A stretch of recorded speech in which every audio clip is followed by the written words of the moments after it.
میں نے بتایا کہ میں سامان کھول نہیں سکی، اپنی امی کے گھر چلی گئی تھی اور یہاں آ گئی ہوں۔ انہوں نے سر ہلایا اور کہنے لگے کوئی بھی پریشانی ہو تو تم مجھے کہہ سکتی ہو۔ ان کی بات سن کر میں کچھ گھبرا گئی تھی، ایسا لگا جیسے وہ میرا چہرہ پڑھ رہے ہیں۔ میں نے اچھا کہا اور نظر چرا لی اور پھر ایسے ہی کچھ وقت گزرا کہ اپنے گھر چلی گئی۔ رات کو بے چینی سے مجھے نیند بھی نہیں آئی تھی، میں کروٹیں بدلتی رہی۔ پھر آدھی رات کو میں نے کھڑکی سے باہر دیکھا تو وہ آدمی تب بھی باہر کھڑا تھا۔ اب تو میری جان ہی نکل گئی، نہ جانے وہ کیوں دن رات میرا پیچھا کر رہا تھا۔ میں سوچ ہی رہی تھی کہ اس مسئلے کا حل کیا نکالوں، اتنے میں میرا شوہر اٹھ کر میرے پاس آیا اور کہنے لگا تم اتنی رات کو یہاں کیوں کھڑی ہو؟ میں نے سوچا کہ میں اپنے شوہر کو ساری حقیقت بتا دوں، مجھے ڈر بھی لگ رہا تھا، اور پھر میں نے اپنے شوہر کو فلائٹ سے لے کر اب تک کی ساری بات بتا دی۔ تب وہ ایک دم ہی غصہ ہو گیا اور کہنے لگا مجھے تو یقین ہے تم نے اسے کچھ ایسا کیا ہوگا کہ وہ آدمی تمہارے پیچھے یہاں تک چلا آیا اور دن رات گھر کے دروازے پر کھڑا ہے۔ شوہر کی بات سن کر میرے پیروں تلے سے زمین نکل گئی، بجائے اس کے کہ وہ میری مشکل سمجھتا، میری مدد کرتا، وہ مجھے ہی قصوروار ٹھہرا رہا تھا۔ میں نے انکار میں سر ہلایا اور اپنے شوہر سے کہا ایسا کچھ بھی نہیں ہے، آپ غلط سمجھ رہے ہیں۔ میرا شوہر طنزیہ ہنسا اور کہنے لگا میں نے توبہ کو پہلے ہی کہا تھا کہ اتنے غریب گھر کی لڑکی لانے کی کیا ضرورت ہے، تھوڑا سا پیسہ کیا دیکھے گی؟ پاگل ہونے لگی، دیکھو میری بات سچ ثابت ہو گئی، تمہیں پیسے والا شوہر ملا تو تم نے پرانے عاشق کو بھی ساتھ لگا لیا، تم ہی ہو بذات، میں تو پہلے تمہیں جان گیا تھا۔ اپنے شوہر کے خیالات جان کر میں دھنگ رہ گئی، مجھے یقین نہیں ہے کہ وہ میرے بارے میں بھی ایسے سوچ سکتے ہیں، کیا اسی لیے وہ مجھ سے کھچے کھچے سے تھے؟ کیا یہ شادی ان کی مرضی کے خلاف ہوئی تھی؟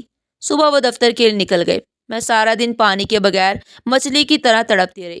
شام کو واپس آئے تو تب بھی کوئی بات نہیں کی، خود ہی میرا سامان کھول کر نہ جانے کیا کچھ تلاش کرنے لگے۔ میں نے جاننا چاہا تو مجھے باہر دھکیل دے اور کہنے لگے دور ہٹ جاؤ۔ میرا سارا سامان انہوں نے بکھیر کر رکھ دیا، ویسے بھی یہ مختصر سے سامان تھا، اس دن مجھے اس میں سے کسی بھی چیز کی ضرورت نہیں پڑی تھی۔ میں نے بس اماں کے گھر جاتے ہوئے اپنی بہن کا تحفہ نکالا جو میں دبئی سے اس کے لیے لائی تھی، باقی کسی چیز کو چھڑا بھی نہیں تھا۔ سارا سامان پھیلانے کے بعد میرا شوہر غصے سے باہر نکل گیا، ایسا لگ رہا تھا جیسے انہیں میرے کردار پر شک ہو گیا ہو، وہ کوئی ایسی چیز تلاش کرنا چاہتے تھے جس کے ذریعے وہ مجھے اپنی زندگی سے ہمیشہ کے لیے نکال باہر کرے، لیکن میرے پاس ایسی کوئی بھی چیز نہیں تھی، میں نے کسی سے بھی کوئی تعلق نہیں تھا۔ پھر کافی دیر بعد میرے شوہر واپس آئے، ان کا مزاج تب بھی ٹھیک نہیں تھا۔ میں اپنے کمرے کی کھڑکی سے انہیں دیکھ رہی تھی، میں نے انہیں گاڑی سے اتر کر گھر میں داخل ہوتے ہوئے دیکھا تھا۔ جس انداز میں الیاس نے گاڑی کا دروازہ بند کیا تھا، ایسے لگ رہا تھا جیسے وہ ہر چیز کو تہس نہس کر دیں گے۔ شاید میں نے انجانے میں کچھ ایسا کر دیا تھا جس کا انجام بہت برا ہونے والا تھا۔ کچھ دیر میں نے کمرے میں انتظار کیا لیکن میرے شوہر اوپر نہ آئے، وہ نیچے لاؤنج میں ہی بیٹھ گئے تھے۔ میں پریشانی کے عالم میں کھڑکی پر پہنچی تو میری جان نکل گئی، کیونکہ وہی شخص گھر میں داخل ہو رہا تھا۔ اسے دیکھ کر میرے رونگٹے کھڑے ہو گئے۔ اس کا ہمارے گھر میں آنے کے پیچھے کیا مقصد ہو سکتا ہے؟ یقیناً وہ یہاں کوئی نئی مصیبت کھڑی کرنے آیا ہوگا۔ یہی سوچ کر میں جلدی سے اپنے کمرے سے نکلی اور تیزی سے لاؤنج پہ پہنچی، لیکن جب تک وہ میرے شوہر سے کوئی بات کر چکا تھا اور میرا شوہر غصے سے اسے دیکھ رہا تھا۔ جیسے ہی میرے شوہر کی نظر پڑی، اس نے میرا ہاتھ پکڑ کر مجھے کھینچا اور اس آدمی کی طرف دھکیل کر کہنے لگا جاؤ لے جاؤ اس بد کردار کو، اسی کے لیے تم یہاں آئے ہو نا؟ یہ میرے کسی کام کی نہیں ہے، مجھے ایسی بد کردار بیوی نہیں چاہیے۔ اپنے شوہر کے منہ سے ایسی بات سن کر میری جان نکل گئی۔ میں نے کہا الیاس خدا کے واسطے ایسی بات نہ کرے، میں اس شخص کو جانتی بھی نہیں ہوں۔ میری آنکھوں سے آنسو بہ رہے تھے، لیکن الیاس کو مجھ پر رحم نہیں آیا۔ وہ کہنے لگے تمہارا اس کے ساتھ کوئی تعلق ضرور ہے، جبھی تو یہ ہمارے نام لے کر یہاں تک آ گیا، اور نہ کسی غیر میں اتنی ہمت نہیں ہوتی کہ وہ کسی لڑکی کے لیے اس کے شوہر کے سامنے آواز اٹھائے۔ جاؤ دفع ہو جاؤ اس کے ساتھ۔ الیاس نے مجھے گھر سے نکلنے پر مجبور کر دیا تھا، آدھی رات کو مجھے دھکے دے کر نکال دیا تھا۔ اس آدمی نے مجھے اپنی گاڑی میں دھکیلا اور گاڑی چلا دی۔ میں نے غصے سے اسے کہا کہ دروازہ کھولو اور مجھے جانے دو۔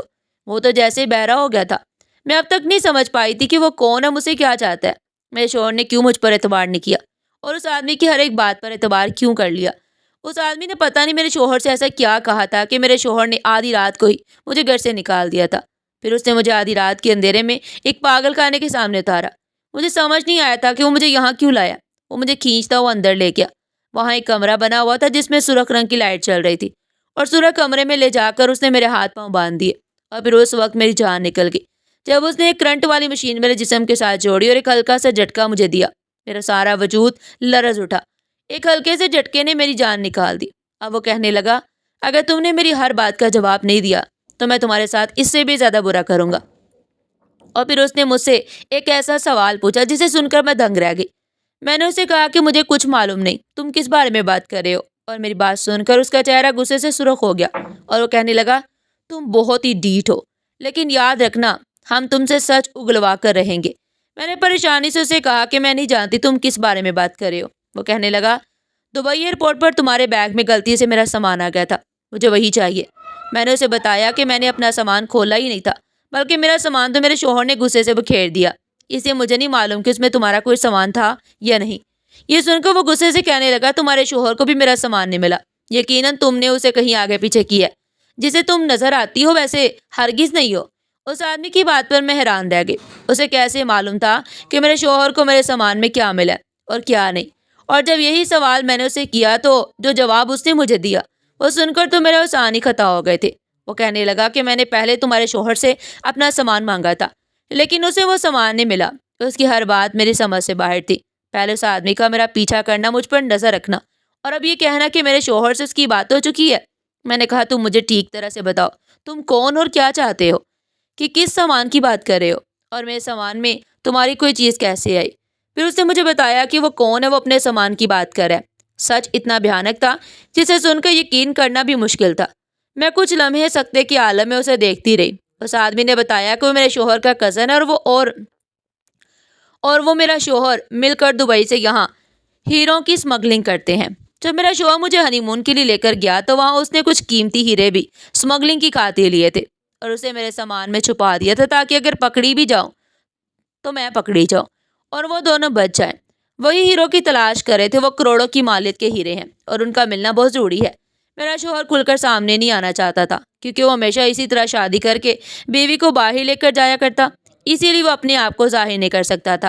میں اپنے شوہر کی پہلی بیوی نہیں تھی، بلکہ وہ 3 شادیاں پہلے بھی کر چکا تھا اور ایک دفعہ اسمگلنگ کروانے کے بعد وہ انہیں طلاق بھی دے چکا تھا، اسی لیے اب بھی اس نے اپنے کزن کا سہارا لیا۔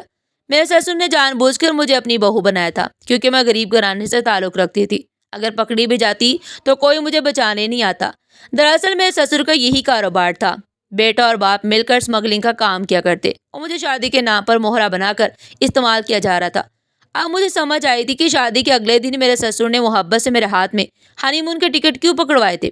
وہ تو میرے ذریعے ہیرے اسمگلنگ کرنا چاہتے تھے، لیکن حیرت کی بات یہ تھی کہ مجھے ان چیزوں کے بارے میں کچھ پتہ نہیں تھا۔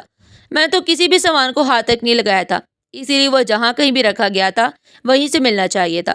لیکن وہ آدمی کہہ رہا تھا کہ وہ ہیرے میرے سامان میں موجود نہیں ہیں۔ وہ کہنے لگا تمہارے سامان میں ایک چھوٹا سا سرخ رنگ کا ڈبہ تھا، اس کے اندر تمہارے شوہر نے وہ ہیرا چھپایا تھا، لیکن اب وہ ڈبہ تمہارے سامان میں نہیں ہے۔ یہ سن کر میرے ہوش اڑ گئے تھے کیونکہ وہ سرخ رنگ کا ڈبہ تو میں نے اپنی بہن کی خاطر خریدا تھا، اس کے اندر ایک گھڑی تھی۔ مجھے کیا معلوم تھا کہ میرے شوہر نے اس گھڑی کے ڈبے کے اندر ہیرا چھپایا ہوا ہے۔ جب الیاس کو تلاش کرنے پر بھی وہ ہیرا نہ ملا تو اس نے اپنے کزن سے کہا کہ وہ مجھے یہاں لے آئے اور مجھ سے سچ اگلوائے۔ میرے گھر والے میرے بارے میں کچھ پتہ بھی کرتے تو میں ہی بد کردار ثابت ہوتی۔ اب میں سارا سچ جان گئی تھی، لیکن اگر میں یہ بات اس آدمی کو بتا دیتی تو مجھے یقین تھا کہ وہ مجھے وہی مار ڈالتا۔ میں نے لا علمی کا اظہار کیا اور یہی کہا کہ مجھے نہیں معلوم کہ وہ ہیرا کہاں ہے، اور پھر میں نے بڑی چالاکی سے یہ کہہ کر اس آدمی کے دل میں شک ڈال دیا کہ کہیں میرے شوہر نے تمہیں دھوکہ تو نہیں دیا، کیونکہ میرا سامان میرے شوہر نے کھولا تھا، ہو سکتے اسے ہیرا مل گیا اور وہ تمہیں تمہارا حصہ نہ دینا چاہتا ہو۔ میری بات سن کر وہ آدمی واقعی شک میں پڑ گیا کیونکہ اسے بھی یہی لگ رہا تھا کہ میں اس سے نہیں جانتی، اور ایک حد تک یہ بات سچ تھی۔ میں نے اس کا شک بڑھانے کے لیے سب کچھ کہہ دیا کہ میرے شوہر اور سسر فون پر بات کر رہے تھے اور وہ دونوں کسی ہیرے کو فروخت کرنے کا ذکر بھی کر رہے تھے۔ یہ سن کر اس آدمی نے گھور کر مجھے دیکھا اور کہنے لگا تم سچ کہہ رہی ہو؟ میں نے ہاں میں سر ہلایا تو وہ غصے سے سرخ ہو گیا۔ میں نے اس کے آگے ہاتھ جوڑ دی اور کہا مجھے جانے دو، میرا تو کوئی قصور نہیں ہے، اب تو تمہارا کزن بھی مجھے نہیں اپنائے گا، وہ مجھے طلاق دے دے گا، ہم غریب لوگ ہیں، کسی کو کچھ نہیں بتائیں گے۔ اس نے سر انکار میں ہلایا اور کہنے لگا میں اتنا بڑا رسک نہیں لے سکتا، تمہارا شوہر مجھ سے دھوکہ کرے گا، اس بات کا اندازہ مجھے پہلے ہی تھا۔ میں نے اس آدمی سے کہا اگر تم مجھے جانے دو گے تو میں تمہارے لیے زیادہ آسانی ہوگی، کیونکہ میرے ابا پولیس میں رپورٹ کروا دیں گے، پولیس تم لوگوں کے پیچھے لگے گی اور پھر بہت سے مسائل پیدا ہوں گے، لیکن اگر میں واپس گئی تو میرے گھر والے بھی خاموش رہیں گے اور یہ بات باہر بھی نہیں جائے گی، تم اپنے طور پر ہیرے کی تلاش کر لینا، ویسے تو اب تک میرا شوہر ہیرا فروخت کر چکا ہوگا۔ یہ کہہ کر میں نے خاموشی اختیار کی تو وہ سوچ میں پڑ گیا اور ابھی کچھ سوچتے ہوئے اس نے مجھے آزاد کر دیا۔ اس نے مجھے دھمکی دی کہ میں یہ بات کسی کو بھی نہیں بتاؤں گی، اور میں نے بھی وعدہ کر لیا تھا کہ میں واپس اپنے میکے پہنچ گئی تھی۔ میرے ماں باپ مجھے دیکھ کر حیران رہ گئے۔ میں نے بہت سوچ سمجھ کر اپنے ماں باپ کو ساری بات بتا دی، لیکن یہ بات نہیں بتائی کہ وہ ہیرا میں نے غلطی سے چھوٹی بہن کو دیا ہے۔ میرے ماں باپ کہنے لگے اتنے خراب لوگوں سے رشتہ توڑنا ہی بہتر ہے۔ میرے ابا نے خود ہی میرے شوہر سے بات کر کے میری طلاق کروا دی۔ میرا شوہر یہ سن کر ہکا بکا رہ گیا کہ اس کی کزن نے مجھے چھوڑ دیا ہے۔ اس بات کو 4 ہی دن گزرے تھے اور بھی مجھے پتا چلا کہ کسی نے میرے شوہر کو گولی مار کر ہلاک کر دیا اور میرے سسر کو اسی صدمے سے ہارٹ اٹیک ہو گیا۔ میں جانتی تھی یہ کام جس نے کیا ہوگا، لیکن میرا خاموش رہنا ہی بہتر تھا۔ اور پھر جب پولیس نے تفتیش کی اور پتہ چل گیا کہ میرے شوہر کی کزن نے اسے مارا تھا، اب وہ بھی جیل کی سلاخوں کے پیچھے گیا تھا۔ سارے مجرم خود بخود اپنے انجام کو پہنچ گئے۔ میں نے سوچا بھی نہیں تھا کہ وہ لوگ اس طرح ایک دوسرے کو مار دیں گے۔ میں نے اپنی بہن سے پوچھا کہ وہ گھڑی کہاں ہے جو میں نے تمہیں تحفے میں دی تھی۔ تب وہ الماری سے ڈبہ نکال کر لے آئی، کہنے لگی باجی میرے دوست کی شادی آنے والی ہے، یہ گھڑی میں وہاں پہن کر جاؤں گی۔ میں نے جلدی سے اس گھڑی کا مخمل ہٹایا تو میری آنکھیں چمک اٹھی، وہاں ہیرے چمک رہے تھے۔ میں چپکے سے انہیں اپنی مٹھی میں لے لیا۔ اس ہیرے کا اصل حقدار کون تھا میں نہیں جانتی، لیکن اب یہ ہیرا میرے پاس تھا۔ فی الحال تو مجھے خاموش رہنا تھا۔ ان ہیروں کو بیچ کر ہماری قسمت بدل سکتی ہے، لیکن میں نے سن رکھا تھا کہ اس طرح کے ہیرے کھلے عام فروخت بھی نہیں ہوتے۔ آپ لوگ مجھے بتائیں کہ میں نے ٹھیک کیا ہے یا غلط؟ کمنٹ سیکشن میں جواب ضرور دیجیے گا۔ ناظرین، اگر کہانی پسند آئی ہو تو چینل کو سبسکرائب کریں، ویڈیو کو لائک کریں اور زیادہ سے زیادہ شیئر کریں۔ پھر ملتے ہیں ایک نئی کہانی کے ساتھ، تب تک کے لیے اللہ حافظ۔